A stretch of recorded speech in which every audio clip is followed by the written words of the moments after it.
Conduit All right, News folks, Radio. welcome back to the program. Thanks so much for being with us this morning. So next week is National Apprenticeship Week. And in Northeast Arkansas, there's actually going to be an employer forum.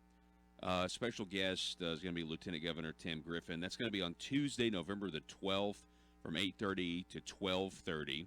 As a matter of fact, I have with me Mr. Lonnie Emard, who is the Arkansas Apprenticeship Director, on the line. Lonnie, how are you this morning? Great, Paul. Doing just fine. Yeah, so, first of all, what can you tell us about National Apprenticeship Week? Well, Paul, I'll tell you, this represents a great movement that has been occurring around the country for a number of years now, and that is this idea of taking an age-old, proven process called registered apprenticeship and expanding it into all of the other occupations that have not been thought of much in the past in areas like healthcare, advanced manufacturing, information technology, transportation, distribution.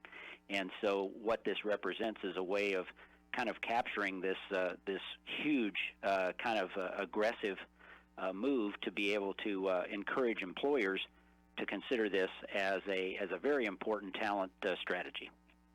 Okay, so this is a way. Now, can you talk a little bit about, because I've read a little bit on this, I've read a little bit how we have employers who are having trouble finding employees, you know what I mean?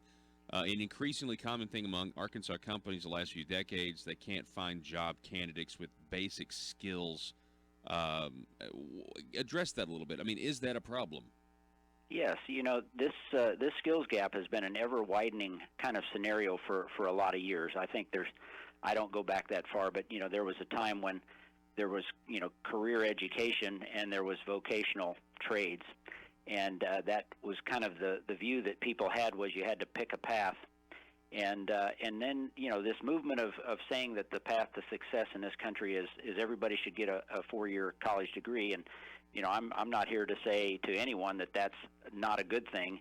However, what we found is that hasn't necessarily been the path of success for a lot of the tech-related, advanced-related jobs that really require skill development, not necessarily theoretical learning.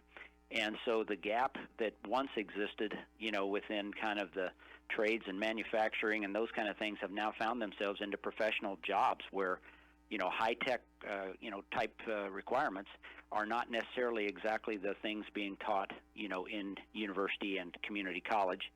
And so that widening gap has forced us to look at new ways for employers to reach out and find a population of talent and realize that we have to kind of work together to grow our own, if you will. And the apprenticeship model with someone who is experienced that, provides some OJT with a great partner who will provide training, classroom training that's very targeted to the skills that you just mentioned, Paul, that employers demand today, and it just is not available without some type of kind of collaborative partnership like this.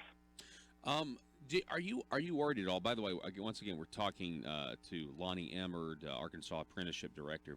It used to be the case that the government essentially, with government education, we've got these children now for 13 years. When they graduated high school, there didn't at least seem to be the skills gap that we have now. And I understand the economy's changing, but is there, what are your thoughts on that? What are your thoughts that we have a system where we're putting folks, in government education for that amount of time, and yet they still have to have more? Should we change kind of our ideas behind that K through 12 education? Well, with all the partners that I've worked with over the years, and I come at this from a business perspective, having been an executive at Blue Cross Blue Shield.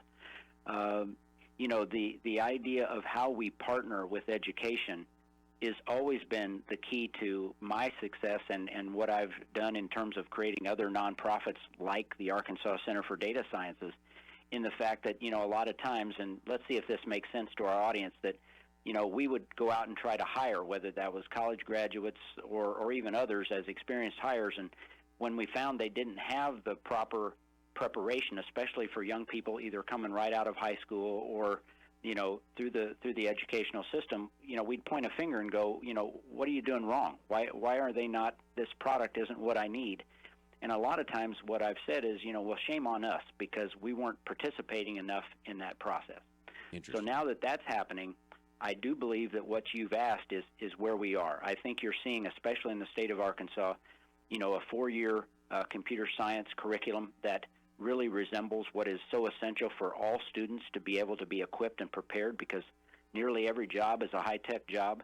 And when it relates to manufacturing and the types of opportunities that are presenting themselves there, just the mere fact that a high school student has a chance to begin to go through a pre-apprentice type program, to do internships, to be able to have what I call OJT, real learning experiences while they're in school, you're finding, Paul, a real openness for that to happen today, that maybe for a period of years there that wasn't as available just because employers were not at the table assisting in that process as much as education now is desiring them to be in that position, and employers and industry wanting to be in that position. So that has changed. Well, I'm glad that you brought up the college aspect too, real quick, just because that's incredible as well, that you can also go to a 4-year institution, and still not be prepared. It really goes to show you that on-the-job experience, it goes, taking what you've learned and applying it in a practical way.